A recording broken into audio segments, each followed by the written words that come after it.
Aí nós vimos muitas coisas aqui, viu? Eu vou só aumentar aqui, certo? Nós vimos aqui anteriormente o pioneirismo português, a gente viu a China antiga, a gente viu a Índia antiga, certo? Deixa eu ver aqui esse outro, as grandes navegações. Então a gente começou a ver aí as grandes navegações, o mapa mundi e começamos a ver a Índia e a China, começamos a ver a classe social deles, começamos a ver a China antiga, certo? E o Império Romano e a China, e vimos o pioneirismo português. Você tem copiado isso aí? Vocês têm copiado isso aí, sim ou não? Copiaram? Hein? Eu não tenho. Não, professor. Então, Eu não tenho. então copia isso aí.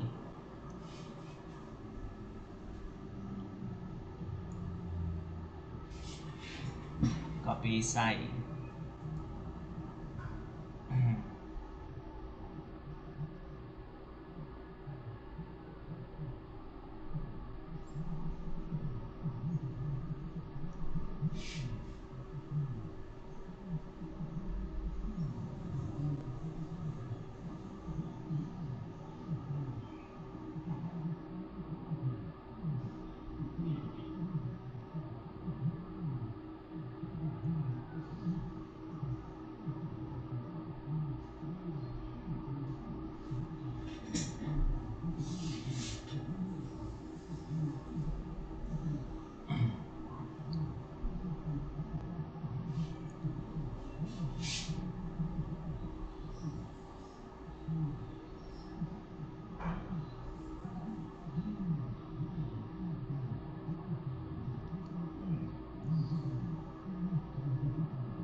Deixa eu ver quem é que tá aqui na aula pra eu pegar e botar falta.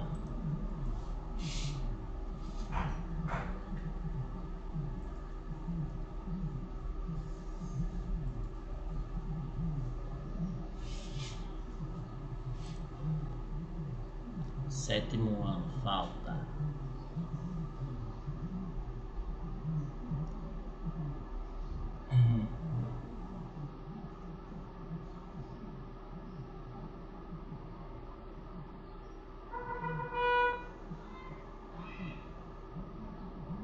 Ana Paula, Bárbara.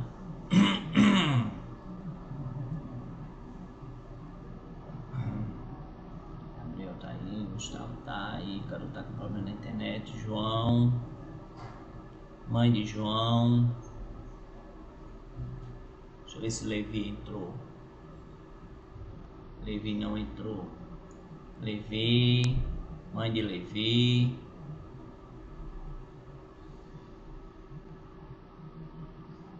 Mãe de Ana Paula, mãe de Levi.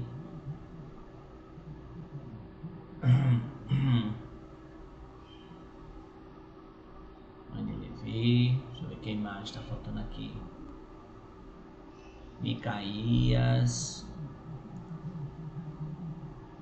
pai de Micaías e Micaías.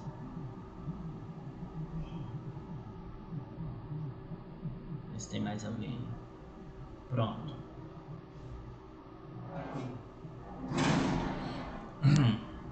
Então vamos aqui, olha, na última aula nós estudamos sobre as grandes navegações. Essas grandes navegações foi quando o mundo foi dividido em duas partes, e essas duas partes do mundo, de um lado quem achasse terra era de Portugal, do outro lado quem achasse terra era da Espanha. E nessas grandes navegações, os portugueses eles se aventuraram, eram uma das grandes potências da época, e eles entraram em contato com as Américas, né? Que eram as terras ainda eram desconhecidas pelos europeus. Porque o Portugal assim tinha mais chance, certo? Porque a situação geográfica dela, né, que é na ponta ali da Europa, a situação geográfica era muito boa para que as pessoas pudessem ir pelo Oceano Atlântico. O domínio de equipamentos e técnicas de navegação, como a gente já viu, o astrolábio, a bússola do século XVI, né, a bússola aí, e o quadrante de ouro. Então tem tudo isso aí para ver a questão das navegações. E também contato com textos antigos e relatos de viagens. Tudo isso, além disso, o enriquecimento dos mercadores. Eles queriam sempre fazer trocas, né? Vender seus produtos, comprar produtos. Isso fez com que a coroa portuguesa fizesse comércio com o mundo todo. E, além disso, eles tinham um estado centralizado, né? Os gastos com as navegações eram bancados por quem? Pela monarquia. Então, a monarquia, ela vai pegar e vai bancar, financiar e proteger aqueles marinheiros que forem que iriam adentrar no mar desconhecido. Aí Portugal, uma monarquia centralizada. Vocês têm 2 minutos para copiar isso aí. Isso aqui eu já copiei. Aí eu já falei sobre isso. A formação do Estado português está ligada à Guerra das Conquistas, da Reconquista, aliás, a Guerra de Reconquista, as Guerras das Reconquistas ou de Reconquista. Elas são chamadas assim porque os árabes eles começaram a invadir a Europa, né, a tomar conta da Europa, a invadir e expandir seu território e sua religião. E aí os cristãos eles pegaram que é a religião do Ocidente, eles pegaram e começaram a expulsar os árabes muçulmanos da Península Ibérica, que é aquela região de Portugal, Espanha, Itália, Europa toda. Isso foi no século 8 a.C. E aquela região ali, aquela região que hoje está Portugal, era formada por 4 reinos, né? O reino de Leão, de Castela, Navarra e Aragão. Então o reino de Leão mais tarde foi anexado ao reino de Castela, que é Portugal. Então quando vocês ouvirem falar castelhano é a língua antiga dos espanhóis. Antes do espanhol que tem hoje era chamado de castelhano, ele também é chamado de castelhano, viu? Aí nessa mesma época foi formado então o condado portucalense, que era subordinado ao reino de Leão. E ele se fez independente, e aí surgiu o reino de Portugal, que tinha uma língua parecida com o espanhol, que é chamado de galego-português. Então, eles pertenciam à dinastia de Borgonha.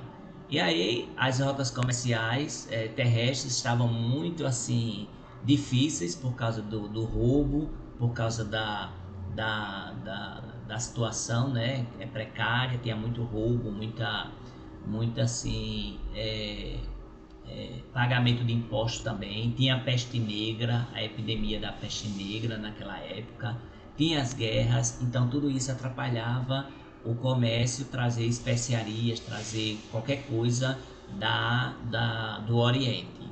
Então eles começaram a fazer um esquema de ir pelo oceano, e daí começou a invasão desses países que a gente conhece, né? Então a gente viu aqui, ó, formação dos reinos ibéricos, ali naquela parte amarela todinha foi a dominação dos árabes. Eles já estavam invadindo muito, então eles começaram a guerrear e expulsaram todos os árabes e deixaram eles da África para baixo. E o reino tem o reino de Aragão, o reino de Navarra, reino de Castela, reino de Leão, reino de Portugal, certo? E depois o reino de Castela está ali junto com o reino de Navarra e reino de Aragão. E o reino de condado de Portugal ali, né? O reino de Portugal, certo? E ali a concentração de Granada, que foi reconquistada em 1492. Então essas guerras são guerras da reconquista, que eu já falei aqui para vocês. Vindo aqui para baixo, nós vamos falar sobre a dinastia de Aves, que eu também já falei sobre ela. A dinastia de Aves, né, que o último governante da dinastia de Borgonha foi Dom Fernando, que ele morreu em 383. Mas ele não deixou herdeiro, do sexo masculino. Como a filha de Dom Fernando, Dona Beatriz, era casada com o monarca de Castela de Portugal,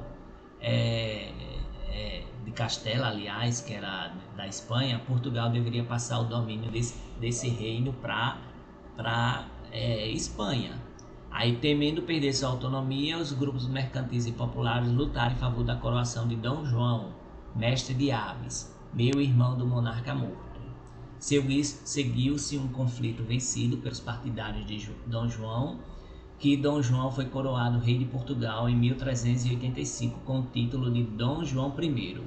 Aí deu sequência à dinastia de Aves, que governaria Portugal até 1580.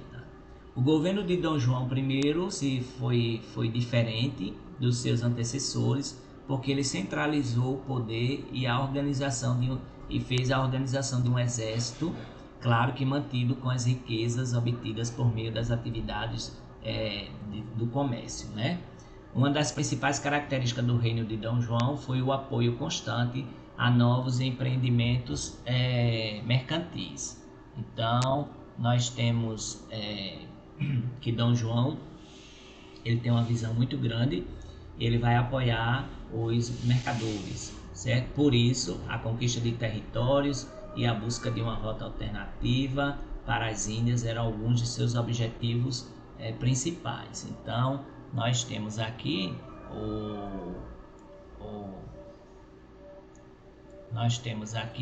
a questão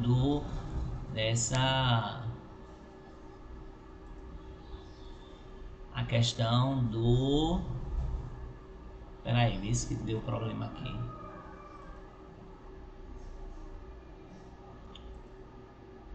A questão de buscar, certo? Buscar novas rotas para ir até as Índias, ok?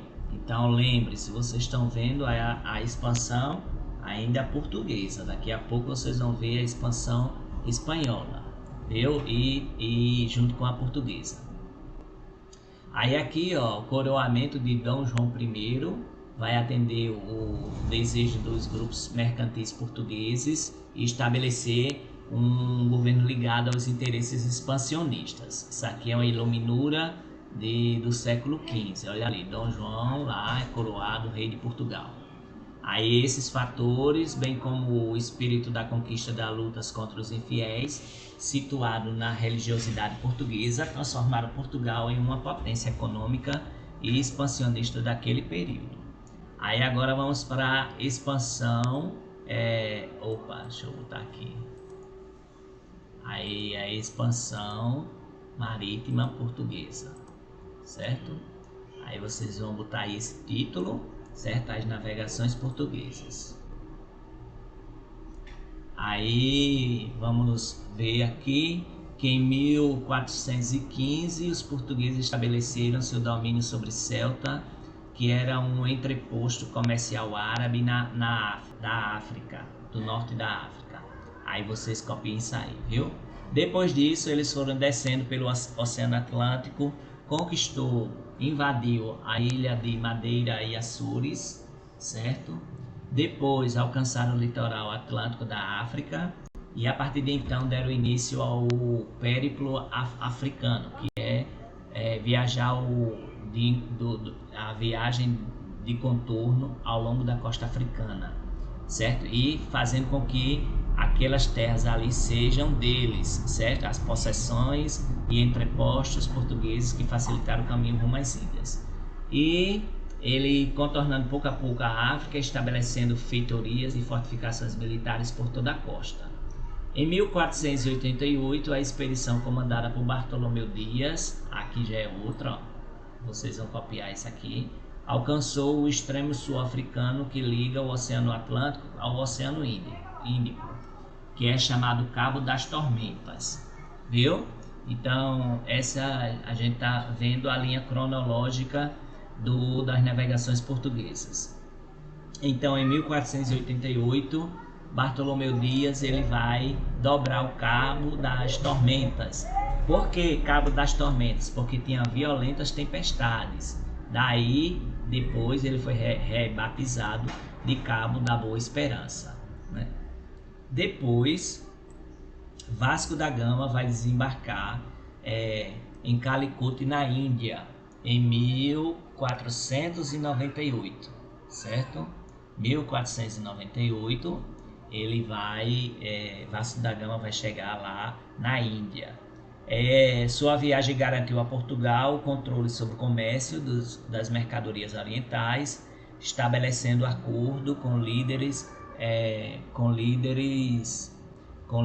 locais. Depois, né, 2 anos depois, em 1500, Pedro Álvares Cabral e sua esquadra chegavam ao território americano no litoral nordeste do que viria a ser o Brasil. Então, coloca tudo isso aí, escreve tudo isso aí e a gente vai já para a próxima página. Após alguns dias, a esquadra seguiu para a Índia, onde seriam embarcadas especiarias orientais. Dessa forma, já nos primeiros anos do século XVI, a cidade de Lisboa se transformou em um dos mais importantes centros econômicos da Europa, e o Atlântico Sul passou a ser uma região de predomínio português.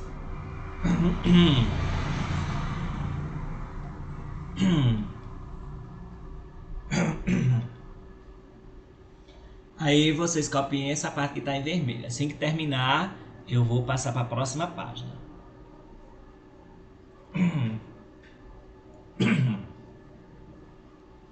Terminar, Sofia.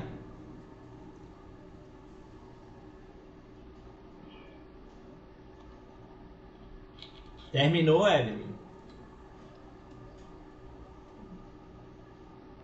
Não, professor. Certo. O Andy terminasse.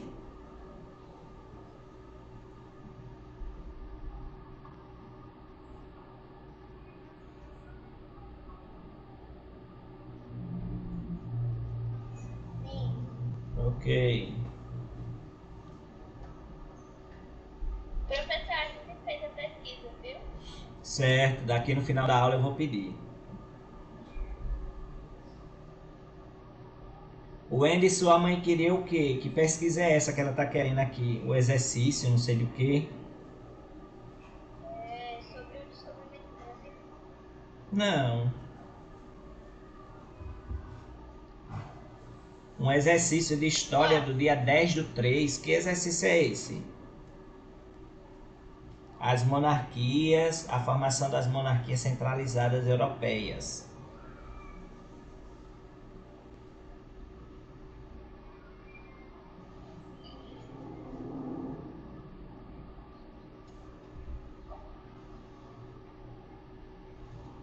Deixa eu ver aqui, 10/3.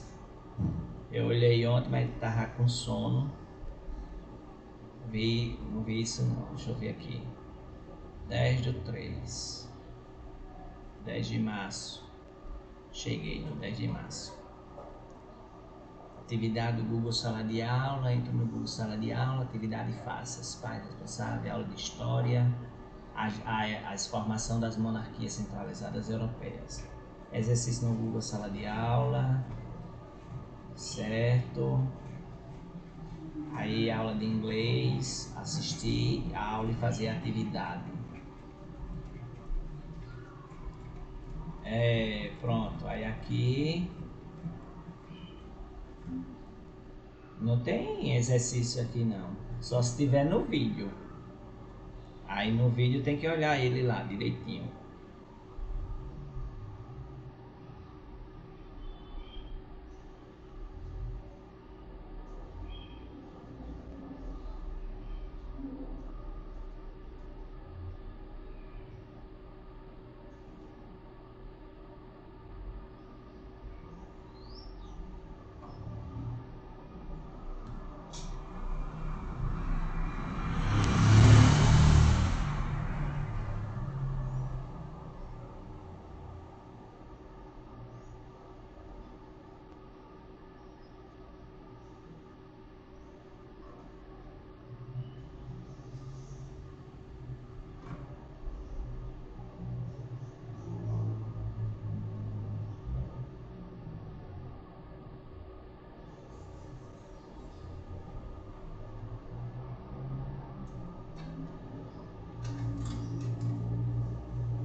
Terminaram?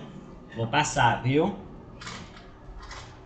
Deixa eu ver aqui se alguém falou no chat, para eu não ser chato e passar direto. Todo mundo terminou, né? Esse assunto, vocês cuidado, viu? Que é assunto que cai em prova. Professor, eu não tô... Pronto, então avia aí, faça o mais rápido possível.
Terminou?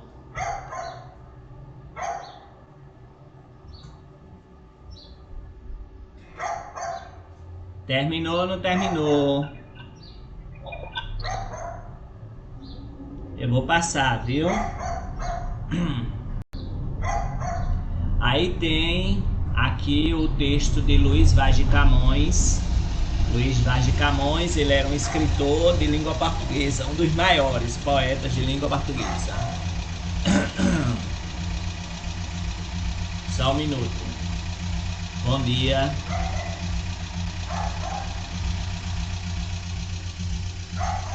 Certo? Um dos maiores escritores da língua portuguesa.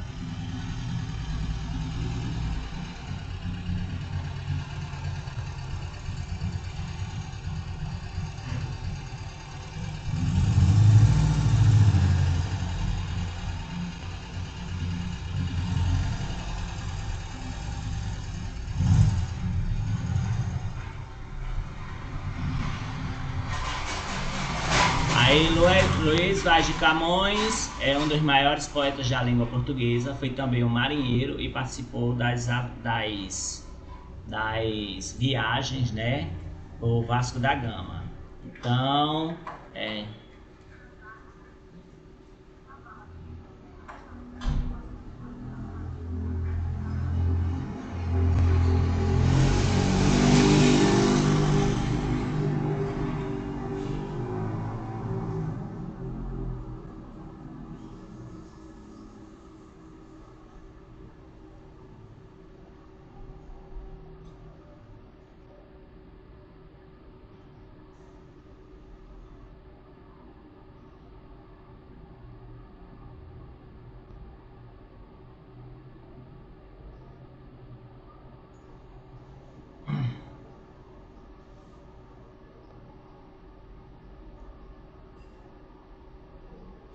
aí Luís Vaz de Camões, ele é um dos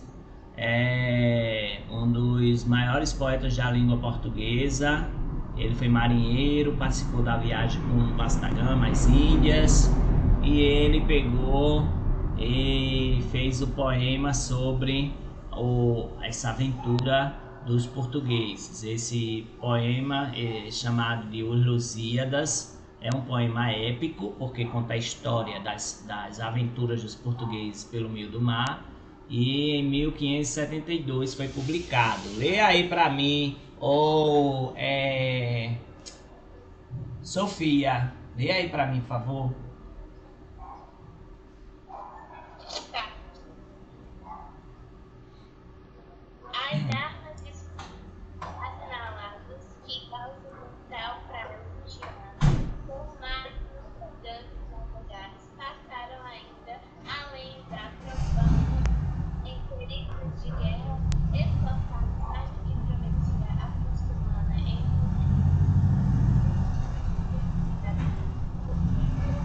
que tanto se orgulhava. E também as memórias gloriosas e o império das torres religiosas virado cair em graça e estava devastando e aqueles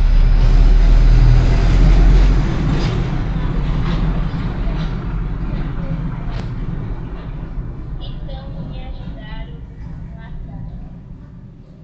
Descem sábio grego, italiano, das navegações grandes. Certo. Aí termine de ler aqui o restante.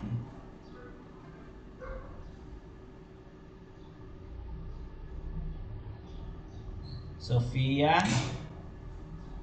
Alice de Alexandre e de Trajano, a fama das vitórias que tiveram seu canto pelo ilustre mundano, a quem ressoam e marcha obedece tudo que a música antiga canta, que o valor mais alto que ela. Ok, eles falando aí das aventuras dos portugueses nesse período que ele está indo às Índias, que tem muita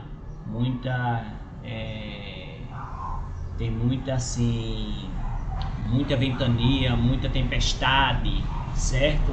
Aí ele está falando lá e ele usa a linguagem literária para falar desse texto. Aí as navegações espanholas, aí a gente vai ver aqui as navegações espanholas. Aí as navegações espanholas, vocês botam aí, certo? Eles passaram a buscar também novas rotas marítimas. As viagens pelo Atlântico começaram mais tarde que Portugal, porém o prolongamento das guerras de reconquista retardou a formação de uma monarquia centralizada, certo? Aí vocês botam aí isso aqui, viu? O processo espanhol de centralização política foi só concretizado com o casamento de Fernando II do Reino de Aragão com Isabel I de Castela, em 1469. Os chamados reis católicos organizaram um Estado unificado e forte que venceu os muçulmanos. Em 1492, os árabes foram expulsos de Granada, que foi o último local de dominação muçulmana na Península Ibérica.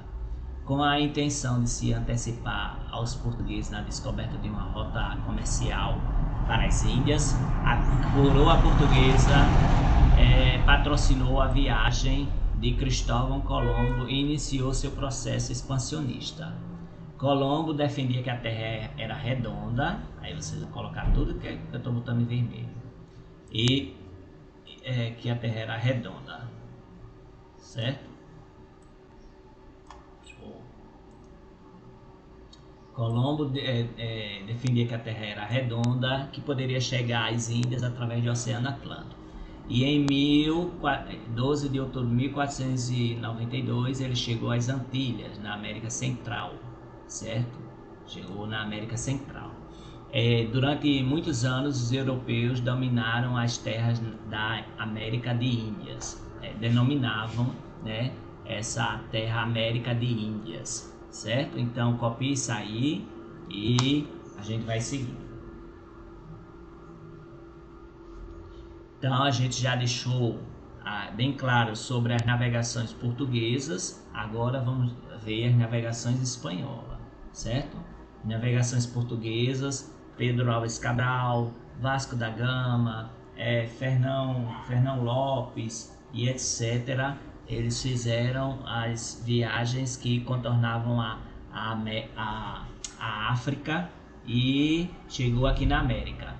As navegações espanholas foram um pouquinho mais tarde, por causa que eles tiveram mais trabalho para expulsar os muçulmanos lá da cidade de Granada, que era a última cidade muçulmana que estava lá, cheia de muçulmanos, na Península Ibérica.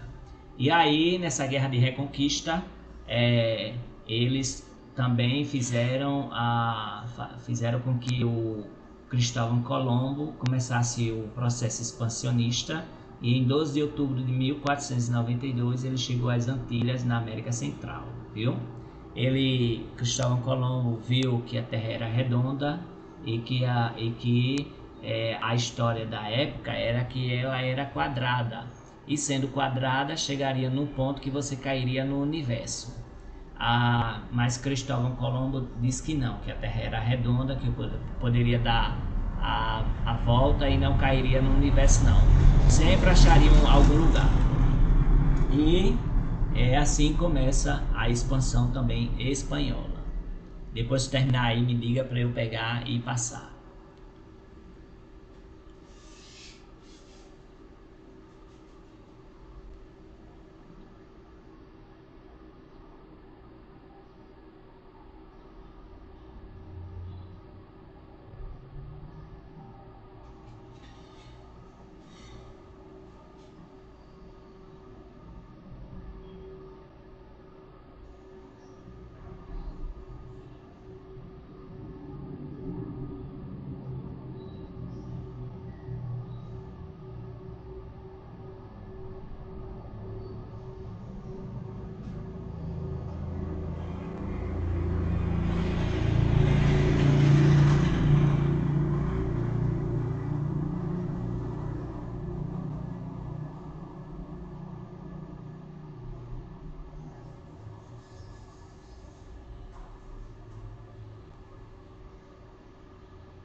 Já?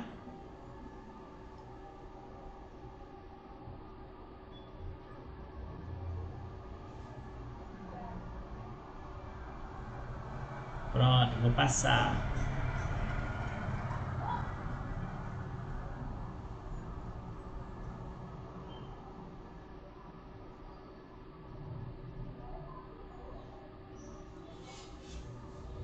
Todo mundo terminou?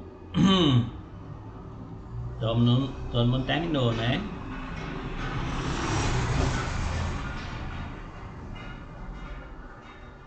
Quase. Certo, conclua aí pra gente fazer.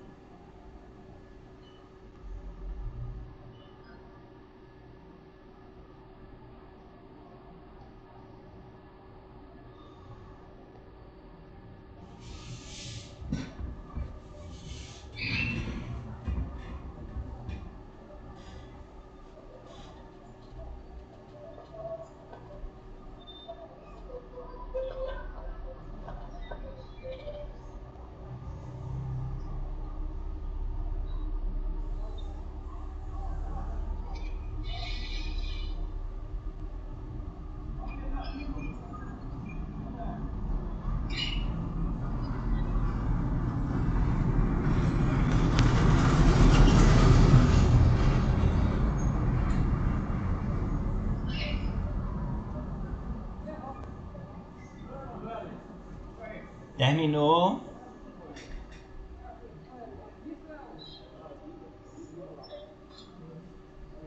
Tá.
Professor, disse que já terminei. Tá bom, vou passar. Aí, o Andy colocou o print no grupo, deixa eu olhar aqui.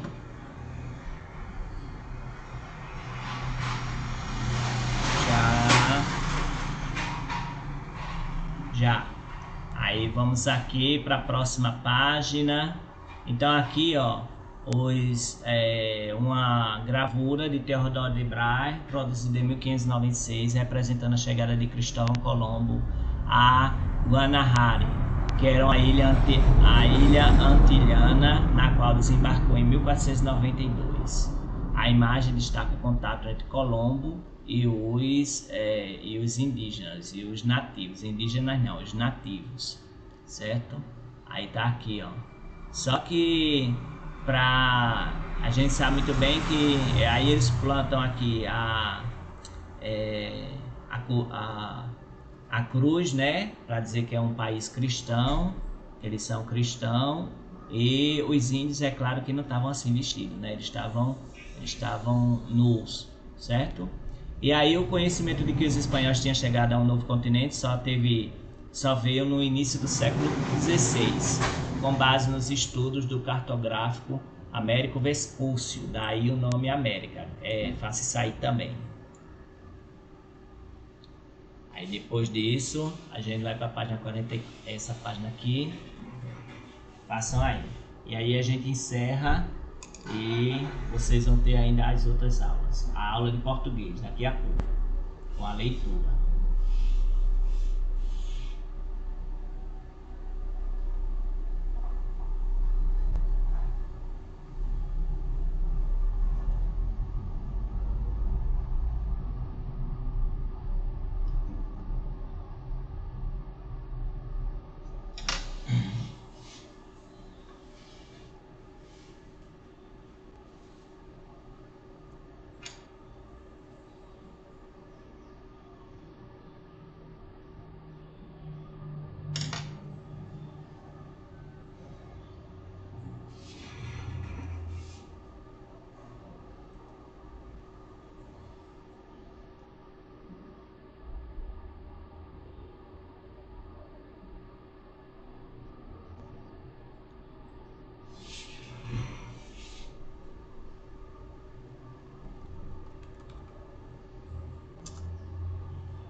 5 minutos a gente vai para a aula.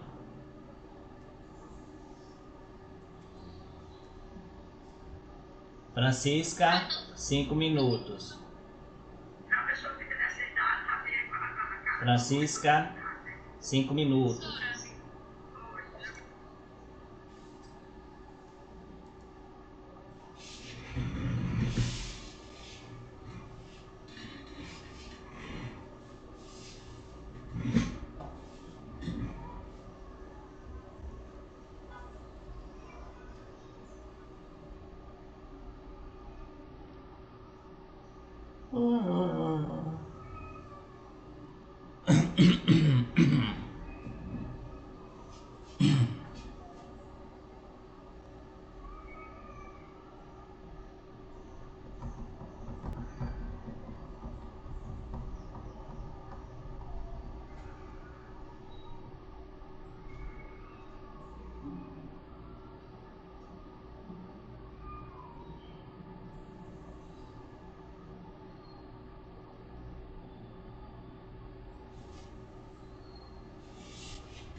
Terminou? Então pronto, sai 6º ano e 7º ano vai entrar. Tchau.